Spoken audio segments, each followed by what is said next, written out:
അപ്പോൾ നമ്മൾ പഠിച്ചുകൊണ്ടിരുന്നത് basic maths ആണ്. നിങ്ങൾക്ക് എല്ലാവർക്കും അറിയാവുന്ന കാര്യമാണ്. പക്ഷെ നമുക്ക് അത്യാവശ്യമായതുകൊണ്ട് മാത്രം നമ്മളിങ്ങനെ പിന്നെയും പറഞ്ഞുകൊണ്ടിരിക്കുന്നു. അത്രേ ഉള്ളൂ. അപ്പോൾ നമ്മൾ ആദ്യത്തെ പാർട്ട് പഠിച്ചു, കൂട്ടാനും കുറയ്ക്കാനും പഠിച്ചു അല്ലേ. നമ്മൾ ആദ്യത്തെ പാർട്ടിൽ എന്താ പഠിച്ചത്? നമ്മൾ ആഡ് ചെയ്യാൻ പഠിച്ചു, സബ്ട്രാക്ട് ചെയ്യാൻ പഠിച്ചു അല്ലേ. ഇന്ന് നമ്മൾ പഠിക്കാൻ പോകുന്നത് മൾട്ടിപ്ലൈ ചെയ്യാനാണ്. എന്താണ്? മൾട്ടിപ്ലൈ ചെയ്യാനാണ്, അല്ലെങ്കിൽ ഗുണിക്കാനാണ്. ഗുണിക്കാൻ പഠിക്കണമെങ്കിൽ, നിങ്ങൾക്ക് എല്ലാവർക്കും അറിയാം, ഗുണിക്കാൻ പഠിക്കണമെങ്കിൽ നിങ്ങൾക്ക് അറിയാവുന്ന കാര്യമാണ്, നിർബന്ധമായിട്ടും എല്ലാവരും നമ്മുടെ ടേബിളുകൾ അല്ലെങ്കിൽ പട്ടിക എന്ന് പറയുന്ന സാധനം അറിഞ്ഞിരിക്കണം അല്ലെ. ടേബിളുകൾ 8 into 3 എത്രയാണെന്ന് ചോദിച്ചു കഴിഞ്ഞാൽ കൃത്യമായിട്ട് പറയാൻ പറ്റണം. 12 into 5 പിന്നെയും കുഴപ്പമില്ല. 7 into 6 എത്രയാണെന്ന് ചോദിച്ചു കഴിഞ്ഞാൽ പറയാൻ പറ്റണം.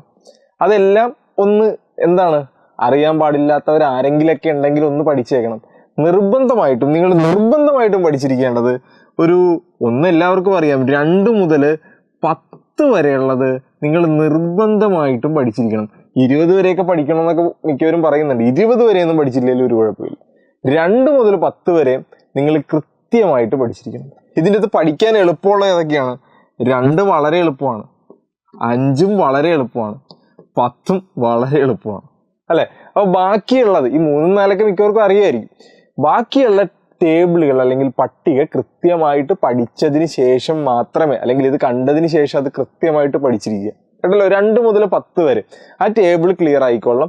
ബാക്കി 11, 12, 13 ഒക്കെ നമുക്ക് ഗുണിച്ചാണെങ്കിലും കണ്ടുപിടിക്കാം. അപ്പോൾ 2 മുതൽ 10 വരെയും കൃത്യമായി പഠിച്ചിരിക്കണം. ഇത് പഠിക്കാതെ വേറെ മാർഗങ്ങളൊന്നുമില്ല. ടേബിൾ, പട്ടിക പഠിച്ചിരിക്കണം. അപ്പോൾ നമ്മൾ ഗുണിക്കാൻ പോവുകയാണ്, ശ്രദ്ധിച്ചിരിക്കണം. നിങ്ങൾക്ക് ഗുണിക്കാൻ എല്ലാവർക്കും അറിയാവുന്നതാണ്. ഇതേ എത്രയാണ്? ഇപ്പം 4 into 5 എത്രയാണെന്ന് നമ്മളോട് ചോദിച്ചു കഴിഞ്ഞാൽ നമ്മൾ ഒറ്റയടിക്ക് ആൻസർ പറയും അല്ലേ. 4 into 5 എത്രയാണ്? 20. പക്ഷെ നമുക്ക് പ്രശ്നം വരുന്നൊരു സാധനമുണ്ട്. എന്താണ്? ഈ 4ന്റെയും 5ന്റെയൊക്കെ കൂടെ മൈനസ് സൈനും പ്ലസ് സൈനൊക്കെ വന്നു കഴിഞ്ഞാൽ എന്തായിരിക്കും? അതായത് ഇപ്പൊ നമ്മളോട് -4 into 5 എത്രയാണെന്ന് ചോദിക്കുവാണ്, അല്ലെങ്കിൽ 4 into -5 എത്രയാണെന്ന് ചോദിക്കുവാണ്, അല്ലെങ്കിൽ -4 into -5 എത്രയാണെന്ന് ചോദിക്കുവാണ് കേട്ടല്ലോ. ഇങ്ങനെ ചോദിക്കുവാണെങ്കിൽ, ഇങ്ങനെ ഓരോന്ന് എടുത്ത് ചോദിക്കുവാണെങ്കിൽ എന്ത് ചെയ്യാം എന്നാണ് നമ്മൾ പറയാൻ പോകുന്നത്. വളരെ സിമ്പിളാണ്. ഇത് പഠിക്കണമെങ്കിൽ നമ്മൾ നിർബന്ധമായിട്ടും ഓർത്തിരിക്കേണ്ട ഒരു 2 കാര്യങ്ങൾ ഇത്രേ ഉള്ളൂ.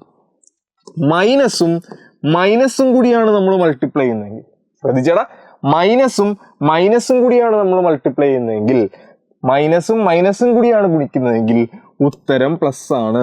വളരെ ഇമ്പോർട്ടൻ്റ് കാര്യം, വളരെ ഇമ്പോർട്ടൻ്റ് ആയിട്ടുള്ള കാര്യം ഓർത്തിരിക്കണം.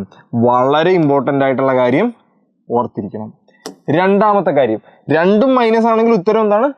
പ്ലസ്. രണ്ടാമത്തെ കാര്യം, മൈനസും പ്ലസും കൂടിയാണ് ഗുണിക്കുന്നതെങ്കിൽ, ശ്രദ്ധിക്കണം, മൈനസും പ്ലസും കൂടിയാണ് ഗുണിക്കുന്നതെങ്കിൽ ഉത്തരം എന്താണ്? ഉത്തരം മൈനസ് ആയിരിക്കും. ഈ 2 കാര്യം മാത്രം പഠിച്ചാൽ മതിടാ. വേറെ ഒന്നും നിങ്ങൾ പഠിക്കണ്ട. എന്താണ്?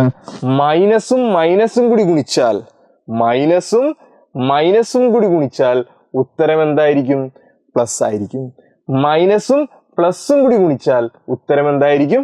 മൈനസ് ആയിരിക്കും. ഇത് കാണാതെ പഠിക്കണം. ഇത് നോക്കിയോ, മൈനസും കൂടി ഗുണിച്ചാൽ ഉത്തരം പ്ലസ്, മൈനസും പ്ലസും കൂടി ഗുണിച്ചാൽ ഉത്തരം മൈനസ്. ഇത് 2 മാത്രമേ നമുക്ക് ഗുണിക്കാൻ ആവശ്യമുള്ളൂ. ഇത് 2 മാത്രമേ നമുക്ക് മൾട്ടിപ്ലൈ ചെയ്യാൻ ആവശ്യമുള്ളൂ. ഇതേ നോക്കൂ, ശ്രദ്ധിച്ചോ, വളരെ ഇമ്പോർട്ടൻ്റ് ആയിട്ടുള്ള കാര്യം. ഞാൻ ഉത്തരം എഴുതാൻ പോവുകയാണ്, ശ്രദ്ധിച്ചോളാം. നോക്കൂ, 4 into 5 20 നമുക്കറിയാം. -4 into 5 ചോദിച്ചു കഴിഞ്ഞാൽ നമ്മൾ നേരത്തെ പറഞ്ഞ പോലെ നിങ്ങൾ മൈനസ് ഒക്കെ വിട്ട് കളഞ്ഞോ? 5 into 4 എത്രയാണെന്ന് നമുക്കറിയാം അല്ലെ. 5 into 4 നമുക്ക് എത്രയാണെന്ന് അറിയാം? 20. അത് അതുപോലെ തന്നെ അങ്ങോട്ട് എഴുതുക. ഇനി ഇവിടെ നോക്കിയടാ, 4ന്റെ ചിഹ്നം എന്താണ്? മൈനസ്. 5ന്റെ ചിഹ്നം പുറകിലൊന്നുമില്ലെങ്കിൽ അതിന്റെ ചിഹ്നം എന്താണ്? പ്ലസ് ആയിരിക്കും. നോക്കിയേ, അപ്പൊ ഈ മൈനസും പ്ലസും കൂടിയല്ലേ ഇൻറ്റു ചെയ്യുന്നത്. മൈനസും പ്ലസും കൂടി ഇൻറ്റു ചെയ്താൽ ഉത്തരം എന്തായിരിക്കും? മൈനസ്. ഇത്രേ ഉള്ളൂ. അപ്പൊ ഇവിടെ നോക്കിയേ, -4 into -5 ഉത്തരം എങ്ങനെ പറയുന്നു? നോക്കി, 4 into 5 എത്രയാണ്? 20. കുഴപ്പമൊന്നുമില്ല. 4ന്റെ ചിഹ്നം ഒന്നുമില്ലെങ്കിൽ പ്ലസ്, 5ന്റെ ചിഹ്നം പുറകിൽ കിടപ്പുണ്ട് മൈനസ്. അപ്പൊ പ്ലസും മൈനസും കൂടി ഗുണിക്കണം. പ്ലസും മൈനസും കൂടി ഗുണിച്ചാലും മൈനസും പ്ലസും കൂടി ഗുണിച്ചാലും ഉത്തരം എന്ത് തന്നെയാണ്? മൈനസ്. ഒന്നുമില്ല. നോക്ക്. അപ്പൊ 5 × 4 ചെയ്യാൻ പറയുവാണ്. -4 × -5. അപ്പൊ 5 × 4 അങ്ങോട്ട് ചെയ്യുക 20. എന്നിട്ട് ചിഹ്നം നോക്ക്. 4ന്റെ ചിഹ്നം മൈനസ്, 5ന്റെ ചിഹ്നം മൈനസ്, മൈനസും മൈനസും കൂടി ഇൻറ്റു ചെയ്താൽ എന്താണ്? പ്ലസ്. പ്ലസ്. ഇത്ര ഉള്ളടാ. വളരെ ഇമ്പോർട്ടൻ്റ് ആയിട്ടുള്ളതല്ലേ? വളരെ ഇമ്പോർട്ടൻ്റ് ആയിട്ടുള്ളതല്ലേ? അപ്പൊ ഇത് നിർബന്ധമായിട്ടും പഠിച്ചിരിക്കണം. ഒരെണ്ണം കൂടി നോക്കാം. ഇതേ നോക്കിയേ. വളരെ വളരെ വളരെ വളരെ ഇമ്പോർട്ടൻ്റ് ആയിട്ടുള്ള ക്വസ്റ്റ്യൻ. വളരെ ഇമ്പോർട്ടൻ്റ് ആയിട്ടുള്ള ക്വസ്റ്റ്യൻ. നോക്കിക്കോളാം. ഇതേ സിമ്പിൾ ആയിട്ട് പറഞ്ഞുതരാം. നോക്കിയടാ. 3 × -7 ഉത്തരം എത്രയാണെന്ന് പറഞ്ഞേ? 3 × -7 ഉത്തരം എത്രയാണെന്ന് പറഞ്ഞേ? 7 × 3 ആദ്യം ചെയ്യുക. മൈനസ് ഒക്കെ വിട്ട് കളഞ്ഞോ? 7 × 3 എത്രയാണ്? 21 എഴുതി. ഇനി 7ന്റെ സൈൻ എന്താണ്? മൈനസ്. 3ന്റെ സൈൻ എന്താണ്? പുറകിലൊന്നുമില്ലെങ്കിൽ എന്താണ്? പ്ലസ്. അപ്പോ മൈനസും പ്ലസും കൂടി ഇൻറ്റു ചെയ്യണം. മൈനസ് ഇൻറ്റു പ്ലസ് എത്രയാണ്? അല്ലെങ്കിൽ പ്ലസ് ഇൻറ്റു മൈനസ് എന്താണ്? മൈനസ്. ഇത്രേ ഉള്ളൂ. നോക്കിയേ. 3 × -3 വേഗം ആൻസർ പറഞ്ഞിടാ. വേഗം ആൻസർ പറഞ്ഞേ. 3 × 3 9 ആണ്. അതങ്ങോട്ട് എഴുതി. ഇനി മൈനസ് നോക്കിയാൽ മതി. ഇതിന്റെ ചിഹ്നം മൈനസ്, ഇതിന്റെ ചിഹ്നം പ്ലസ്. അപ്പൊ പ്ലസ് ഇൻറ്റു മൈനസ് ആൻസർ എന്ത് വരുവാണ്? മൈനസ്. അടുത്തത് -2 × -6. വേഗം പറഞ്ഞേ. 6 × 2 ആദ്യം തന്നെ നമ്മൾ എഴുതുവാണ് 12. അപ്പൊ നോക്കിയേ. മൈനസ് ഇൻറ്റു മൈനസ്, ഇത് മൈനസ് ഇതും മൈനസ്. മൈനസ് ഇൻറ്റു മൈനസ് എന്താവും? പ്ലസ് ആവും. അപ്പൊ നോക്കൂ ഒരെണ്ണം കൂടി. -3 × -10. ആൻസർ എത്ര വരും? 10 × 3 10 × 3 ആദ്യം തന്നെ 30 അങ്ങോട്ട് എഴുതിക്കോളണം. ഇത് മൈനസ് ആണ്, ഇത് മൈനസ് ആണ്. മൈനസ് ഇൻറ്റു മൈനസ് ചെയ്യുമ്പോൾ എന്തായിരിക്കും? പ്ലസ് ആയിരിക്കും. അപ്പോ ശ്രദ്ധിച്ചോ. ഈ ക്വസ്റ്റിൻ്റെയൊക്കെ ആൻസർ നമ്മൾ വേഗം എഴുതുവാണ്. 8 × -3. 8 × 3 എത്രയാണ്? 24 എഴുതി. 8ന്റെ ചിഹ്നം പ്ലസ്, 3യുടെ sign minus, plus into minus -24. വേഗം നോക്ക്. -3 × -4. ഞാൻ വേഗം ആൻസർ എഴുതിയേക്കാം. വേഗം ഒന്ന് പറഞ്ഞേ. -3 × -4 എന്ന് പറയുമ്പോൾ 3 × 4 12 ആണ്. ഇവിടെയും മൈനസ്, ഇവിടെയും മൈനസ്. മൈനസ് ഇൻറ്റു മൈനസ് എന്താണ്? പ്ലസ്. നോക്ക്. -4 × 9. 9 × 4 36 ഞാൻ അങ്ങോട്ട് എഴുതി. ഇത് മൈനസ്, ഇത് പ്ലസ്. മൈനസ് ഇൻറ്റു പ്ലസ് എന്താണ്? മൈനസ്. വേഗം പറഞ്ഞ ഇതിന്റെ ആൻസർ 5 × 5 ഞാൻ 25 എഴുതി. ഇവിടെ മൈനസ്, ഇവിടെ മൈനസ്. മൈനസ് ഇൻറ്റു മൈനസ് എന്താവും? പ്ലസ് ആവും. പ്ലസ് ആയാൽ എഴുതിയില്ലെങ്കിലും കുഴപ്പമൊന്നുമില്ല കേട്ടോ. അടുത്തത് -6 × 1. 6 × 1 ഞാൻ 6 എഴുതി. ഇവിടെ മൈനസ്, ഇവിടെ പ്ലസ്. മൈനസ് ഇൻറ്റു പ്ലസ് എന്താണ്? മൈനസ്. ഇവിടെ ശ്രദ്ധിച്ചേ. 12 × 0 0 എഴുതി. ഇനി നിങ്ങൾ മറ്റേ രീതിയൊന്നും നോക്കണ്ട. 0 ആണ് ഉത്തരമെങ്കിൽ 0യ്ക്ക് നമ്മൾ സൈൻ കൊടുക്കാറില്ല. 0യ്ക്ക് എന്ത് കൊടുക്കാറില്ല? സൈൻ കൊടുക്കാറില്ല.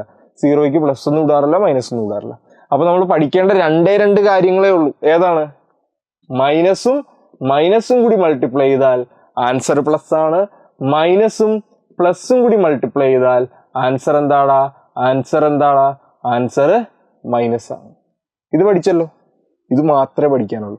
അങ്ങനെയാണെങ്കിൽ വേഗം ഈ 2 ക്വസ്റ്റിന്റെ ആൻസർ ഒന്ന് കമന്റ് ചെയ്തേടാ. 6 × -8 എത്രയാണെന്ന് കമന്റ് ചെയ്യണം. 3 × -5 എത്രയാണെന്ന് കമന്റ് ചെയ്യണം. 2 ആൻസറുകൾ ഒന്ന് വേഗം കമന്റ് ചെയ്യും. അപ്പൊ നമ്മൾ ബേസിക് പാർട്ടുകളുടെ 2ാമത്തത് കഴിഞ്ഞു.